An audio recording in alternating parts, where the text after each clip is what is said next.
Hey there! We'd love for you to hit that subscribe button. By subscribing, you're helping us spread the word and connect with more amazing people like you. Welcome to We Be Parents, where parent doctors Matthew Letterman and Alona Pulday explore current parenting topics, share stories, and help bring families closer together. Welcome to We Be Parents, where we help families grow closer together across generations. Whether you're raising a young child, navigating the parenting partnership with a spouse, or working on healing with your own parents, we are here to explore how connection grows in all directions. Hi, I'm Dr. Alona Pulday. I am Dr. Matthew Letterman. I'm not a doctor, but I'm Chris Spencer. We got a very cool guest here today. Chris is a comedian, writer, actor, producer who worked spans stand-up stages, hit shows like Real Husbands of Hollywood, and behind-the-scenes writing for legends like Jamie Foxx and Kevin Hart. He's also a husband, a father, and someone who recently joined us on a 30-day health journey through Beyond Meat. And while this might sound like a comedy episode, it's really about emotional safety, how we use humor as a bridge or as a barrier. Look at how the way we use humor in our families can either deepen or derail connection. And it'll be interesting to get Chris's perspective on all of this. So without further ado, let's welcome our guest, Chris Spencer. Hi, Chris. So happy to have you with us today. I'm happy to be here. Yay.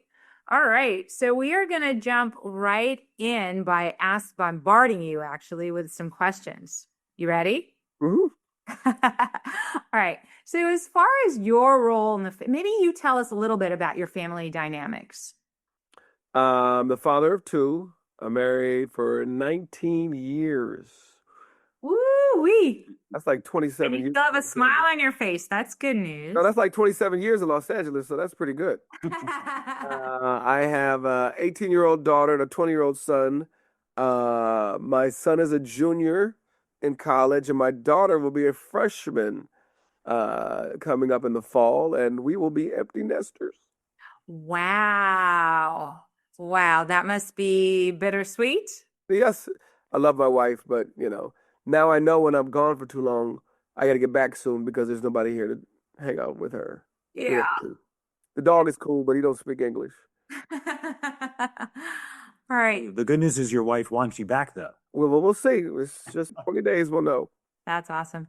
So what's your role? I know professionally you're a comedian, but what's your role in the family? Is it the funny one too, or? Well, the whole house is funny. I come from a long line of funny, and my wife's family is funny, so the kids are already funny. So it's not like I'm there am I here to amuse you? You know what I mean? Like everybody can entertain each other. And so, but disciplinarian, I think that would be her role. Although I do some discipline, but I'm daddy. Yeah. And so daddy becomes daddy. Did you hear what she said? And I'm like, babe, why would you say that to him? I'm the one that they want, she won't give me any money. And I'm like, just take it and go. Is she going to hear this? Does she know this? They're gone now, so it doesn't matter. That's too funny. So humor is just part of the family dynamic. Can you think of a time when humor helped you guys diffuse what other families might find as a tricky or challenging situation? Humor is used so often, you know what I mean? So I'm trying to think of a specific circumstance. My son one time was in the back house where I'm at right now, and he had a little girl over here. And so I was like, you know what? I should have had this birds and the bees conversation with him by now. He was like 15. And I was like, you know what? He goes to private school. He's a nerd. They're probably back there watching Frozen for the 18th time. So I cut my hair. There's a little bathroom here. And I come back here to cut my hair. And I knock on the door, give him privacy because he has a little girl over. And he opens the door and he has hickeys all on his... Like, remember those little candies like this you eat? That's what it looked like. That's how many hickeys were on his neck. And I had never been so pissed and so proud at the same time. And so I was like, yo, but I got to be a dad. I was like, get your ass out here. And he came out, what's up? I was like, I said, yo, your neck. He's like, yeah, do me a favor, Pops. Go put 2 tablespoons in the freezer and then a couple hours, bring them back to me. Or I'll go get them. I go, what does that do? So I'm not sure if you know, doctors that the cold spoon will, I'm gonna use the wrong word, decoagulate the blood, and that's how they use it to get the hickeys off. Oh, Wow, I did not know that. And I okay. said, what if your Good to grandma know. found out about that? He's like, Grandma told me about the spoons. I'm like, oh, yeah, I got 2 hoes in my house. That is too The funny. next time you walk back in the room, now grandma's in there with a guy or something. Is I'll be that- like, I'll put 2 spoons in there for you guys. Yeah, so everybody's funny. I don't know if that was my humor in that situation, but I think humor is great because it also gives you a little bit of space. We always talk about that little space between reactivity and actually responding with intention and care. And you use humor to disarm. It can create a little bit of space so that you're not just reactive. yeah, and I can tell you a situation with a comedy writer friend of mine. His brother just died from congestive heart failure. I'm gonna read what he said. Okay. Okay. So we're all, oh man, we're sorry. He writes back. This is a comedian. He goes, I heard my brother had a great spades hand. He was cutting hearts. I was like, Jesus Christ. He just died an hour ago. And then I told him, you know what? I don't have the heart to give him a joke. And I felt bad that I said that. My dad passed away many years ago suddenly, and I remember my uncle, who is a pretty funny man, came to visit. And he came, we were all sad and there was a lot of tears. And he came in and he related stories about my dad when my dad was younger. And in the midst of that sadness, the whole family was laughing and sharing in these memories. And I remember thinking, wow, that is really healing. Like I wouldn't have imagined that, a couple of days after my dad died, I'm sitting here laughing. And it actually feels really tender and wonderful and healing. Mhm. And I remember being very grateful to him for that. So I imagine your heart, you didn't have the heart, was received well. Yeah, tragedy plus time equals comedy. Yeah. Do you ever find that comedy or humor also gets in the way of being vulnerable, like really getting down to the heart? So that I know when I used to use humor to avoid getting getting to more of the tender, sensitive spaces, and I would joke. Mhm. You find that happens for you? Oh, absolutely. Yeah. It's almost a mask. I mean, that's why a lot of these comedians are comedians, is because there's some deep-rooted pain, and to deal with that, they joke. I'm not sure if it's ever a permanent relief, but there's a temporary relief in laughing at my pain, which was the title of one of Kevin Hart's specials. I think it also really makes it relatable, right? Because you as a comedian take the liberty to call out and name pain that many of us are feeling, but we keep it hidden or, bury it. And you're putting it right out there, and I think it provides not just relief for the comedian, but relief for the audience as well, as they process and feel through that same pain. There's an authenticity that humor allows you to get to that you can't get to without humor. You can name things that everybody's thinking, everybody's feeling, and ultimately would like to be able to talk about, but they don't feel comfortable, and then humor gets you there. So I think that's what's interesting to me about humor, is that it can do so many things, whether it's just a little bit of immediate relief, it can help you bring you together, it can actually distance you from vulnerability, which may be a welcomed relief, but also might get in the way of healing. It can also help you get to be more authentic and get to authenticity easier. So it's like, I know people think about humor and it's just joking and ha fun, but I think it's such a powerful strategy for connection in so many different ways. Yeah, I totally agree. Yeah.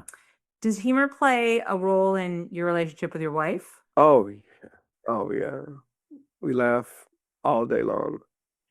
I remember one time, this is personal. We were doing the do, and I caught a cramp, and I think we laughed for days. Oh, how you catch a cramp? I was like, baby, give me a banana, please, something. Knock me in my quads, do something, help me. No, we're always laughing. We laugh at everything. And that's probably why we've lasted 19 years, because we find humor in everything. Her humor is a little darker than mine, too. Sometimes I'll go, you can't say that. People are like, I already said it. Is that one of the things that attracted you guys to each other? Absolutely. And I was telling my kids and my wife not too long ago, I was trying to figure out, like, growing up, there would be some people I tried to be friends with, And then it would never happen, right? Like I remember I lived in South Pasadena. There weren't many black kids. And this one black kid came to town. I was like, oh my God, I got a new black friend. And he did not want to be my friend. And I remember another time, another person didn't want to be my friend, wasn't black. And I was like, what's the common denominator? What is it they didn't like about me? Why didn't we click? And I was like, oh, I'm funny and they're not funny. Or maybe they wanted to be the funniest person in their group or whatever. And then I looked at my whole friend group, and everybody in my friend group today and all my life have been funny people. It's like there's a certain connection with funny that has always been around me. And I guess the people who aren't funny have chosen to not be around me, or we just didn't click. Right. Let me tell you how fraternal, I don't know if that's the right word, comedy is, right? So I was doing a show at the Caroline's Comedy Club in New York. And I was on the second show. Jeff Garland was on the first. You guys know Jeff from Curb Your Enthusiasm. And I forget the wife's name on the show. Cheryl Hines is doing a movie with Robin Williams. So they bring Robin Williams to the show. Robin Williams goes on in front of Jeff Garland. I don't know why the hell he did that. The paint was peeling. The mannequins on the wall that were like pictures of dead people like Mae West and Richard Pryor and famous comedians, they were laughing. And so then Jeff Garland goes on after and dies the death of a thousand, whatever that phrase is. And Robin Williams comes backstage where all the young comedians are, right? Because my show is next. And word got around that Robin Williams was at Caroline's. It was like the Pied Piper. Robin Williams. All of a sudden it's packed. And Robin Williams is holding court. And he loved it. He literally sat there while Jeff was on. And even after Jeff was finished, Jeff came back and just enjoyed being around comedians. And I said to Robin, I was like, yo, how come you don't go to the Comedy Store no more in Los Angeles? He goes, oh, well, one time I pulled up and these two black guys came up to me and said, yo, what the fuck are you doing here? And he was like, excuse me? Yeah. He said, oh, I'm performing here tonight. And they were like, get the fuck out of here. And so I left. That was slang. Just what I'm talking about. I said, when they said, what the fuck are you doing here? They were like, they couldn't believe it. He was like, really? I said, when they said, get the fuck out of here, did you not see Donnie Brasco? Get the fuck out of here. Like, that's cultural. Italians say it, black people say it, I'm sure Jewish people say it. He was like, oh. That was Saturday. Monday, headlines read, Robin Williams returns to the Comedy Store after 28 years. That is... So you brought... I was responsible for that and got no credit. That wasn't a subtitle in there? Thank you, Chris Spencer? Never. I was the Black Forrest Gump. Ah, that's too funny. Do you lose interest in people when they're not funny? No, I just put them in compartments. Yeah? Yep. You're like, oh, you're not the funny guy. I can't not be their friend. I just, And everybody, when they're around me, they try to be funny anyway. So, Does that ever put pressure on your relationship with other people? Whether for you, like where you sometimes, I mean, yes, you're funny, but I'm sure there are times when you don't feel like being funny. Yeah. And everybody wants to be funny when they come up to me. Hey! I'm like, they want to tell me a joke. They want to pitch me a script, pitch me a treatment, or just are doing too much at the wrong time. I'm eating with my kids, I'm at the airport. Trying to get on the plane and, hey, I remember the time you did this. Like, yeah. Well, even your family, there might be times where they need your presence more than a performance. No, they know when I'm not being funny. Although funny people are funny, we know, and our families know, and our people know around us, like, we're not court jesters. You know what I mean? Like, we know when to turn it on and off. You know what I mean?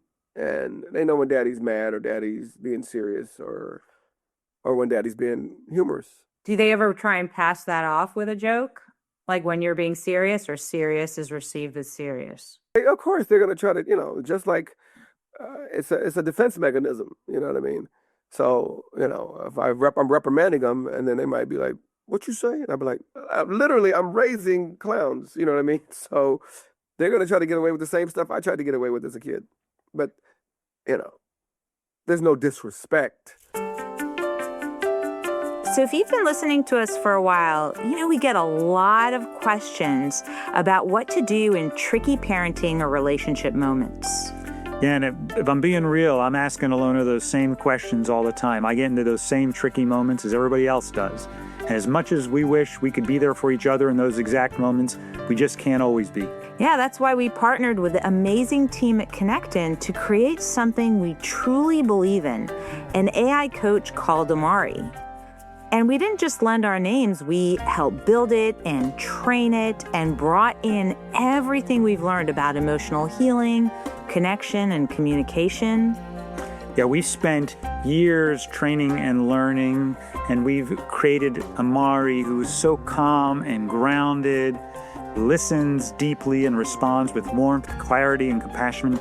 There's no judgment, no reactivity. In fact, we tasked our children with trying to get Amari reactive, and they still haven't succeeded. It's just steady support when you need it most. We use it ourselves all the time, especially when we feel stuck or overwhelmed. And Amari's really helped us pause, reflect, given us insight that helps us come back to each other. Yeah, we designed Amari to help you strengthen the relationships that matter most, starting with the one you have with yourself. And we are so excited that you can try it now at webeparents.com and click on We Be Connectin with a K to sign up. And when you have your Amari moment, please let us know, as we'd love to hear about it.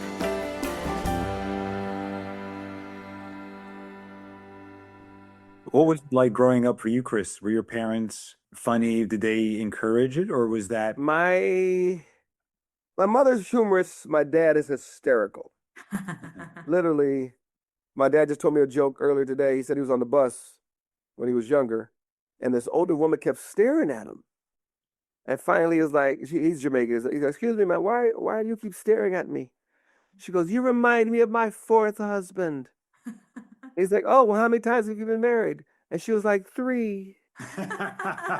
So if I called him right now, he would have a joke. Like, he lives his life on jokes. Like, literally, he's giving me a booklet because he wants me to help him write a book of all of his favorite jokes.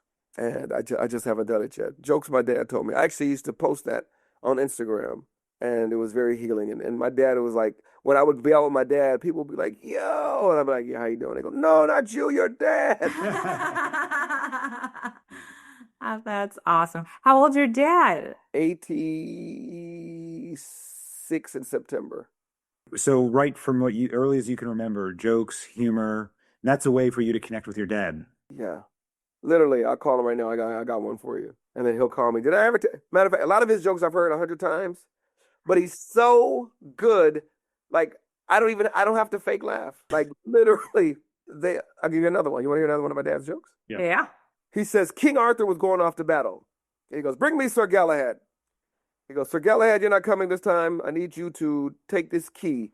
This is the key to my wife's chastity belt. If we do not return from battle, then you may open the chastity belt. But that is only if we do not return from battle." Yes, I understand. "All right, we're off." They take off. All of a sudden, you hear a voice. "King Arthur, King Arthur." We're talking to hundreds of horses. They're like, "King Arthur, Sir Galahad approaches." "Halt." Everybody stops. He goes, "Sir Galahad, what is it? What do you want?" He goes, Sir Galahad goes, "You gave me the wrong key."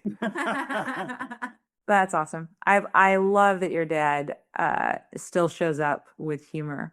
Awesome. And in that relationship, is that the way that you mostly relate, or is there, like, do you find it easy to step into vulnerability with him as well? Oh yeah, no, because he's 87 now. There's some vulnerable times, and there's some times where this ain't funny. You know what I mean? Like, he has, a lot of ailments, and he has a living nurse that he doesn't get along with. So I got to come in there and appease her, and 'cause she's quit 1,000 times, and he's taking his walker and taking off, walking down the street in the middle of the night. And so, no, there's times when it's like, this is serious business. Real. Yeah. Yeah. I'm curious, Chris, there's different relationships we talk about on this show. We talk about parents helping young children increase connection. There's helping increase connection between parents and their relationship, and then there's helping adult children connect better with their older parents. Mhm. From your perspective, if you had to pick one of those areas, where could you use the most support? I mean, I'm so solid in all three. Okay, well, let's just end the show then right there. I don't need any help for these children. I am, Great. What's the key then? What allows you to have close connection in all of these areas that are so important to having a I hear about other people not having this, but and I don't know if it's a Caribbean thing, but my family is Jamaican, her family's Puerto Rican. I've never seen anybody closer than a Latino family. That like her parents are over here twice a week. Mm, And so me watching how they are made me a better father. mm. You know what I mean? Like her parent, I mean, like her mom will be mad if she hasn't seen them in 2 weeks. Like I haven't seen my mom in 2 or 3 months, but that's just how we get down. Like I could call her and it's like that. You know what I mean? I talk to her once or twice, 3, 4 times a week, but they physically see each other. They come over here and cook and we have brunch and we go out to dinner and then, that side, her brother's kids come over and they're barbecuing and having movie night. And so that has allowed me to be like, when I see that, allowed me to be closer to my kids. Yeah. And then my wife has already brought that from what she's grown up with. And so I've learned to love like that from her. And watching how they all uh, get along and talk about everything has allowed me to open up and talk like that with my parents. So I blame the Puerto Ricans. I love that you bring that up because it sounds like a culture of authenticity where they are able to connect to one another in this really authentic and real way that allows for it to be joyful for them to come over twice a week. You say that a lot of Oh, people's hair will stand on end. My parents in my house twice a week. No. They love me more than they love her. That's how. Well, also presence. I think that's something that to actually physically spend time with people is so important for connection. But these are things that can be overlooked, but there's just things that you happen to be doing. It's almost like the blue zones around nutrition where they didn't intentionally try to, that's just how they lived, and it happened to be the right recipe for successful, longevity. And it seems like that's what you're doing, which is, hey, I'm using humor, I'm still getting real, present, spending time, families over, physically involved. We're authentic. We use humor to help us be more authentic. We use humor to disarm and give us some relief, but also talk about the hard stuff. We don't put that off. Some of these little things can go such a long way to increasing connection and making life more wonderful in the home. And I think you mentioned one thing that that's sticking with me that I think totally you remember, like when your kids come at you and give you, hit you with something, you're like, that's stuff I used to pull when I was, Exactly. but that you can connect to that and then you share the way that you were brought up, which is also lots of humor that allowed for authenticity and space to kind of mess up and be you and have that received and it being okay, not the end of the world. And then you can vulnerably connect to that and say, oh, they're doing what I did. Okay. How would your dad have responded if you asked him to put a couple spoons in the freezer? I would have been, if he would have been me in that situation, Yeah. he probably would have gave me a different remedy. Well, in Jamaica, what we would do, it's not about cool, it's about hot. Just put a hot knife on you. See? But you know what? You joke about it, but it's really valid. And I think it's really important because he wouldn't have said, get your butt away. I'm not giving you spoons. You tell her to go home or whatever that was.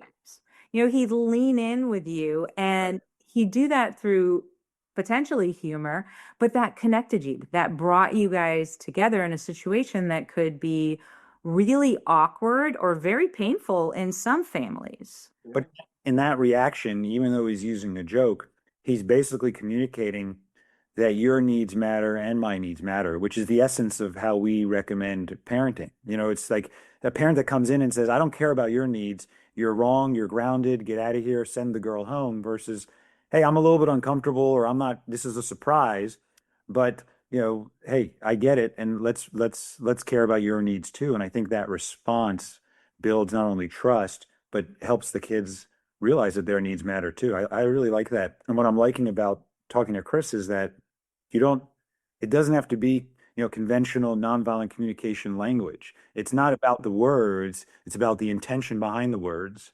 And I think there's a lot of trust in his family around them. Yeah. Yeah. Yeah. Yeah. We're pretty trustworthy.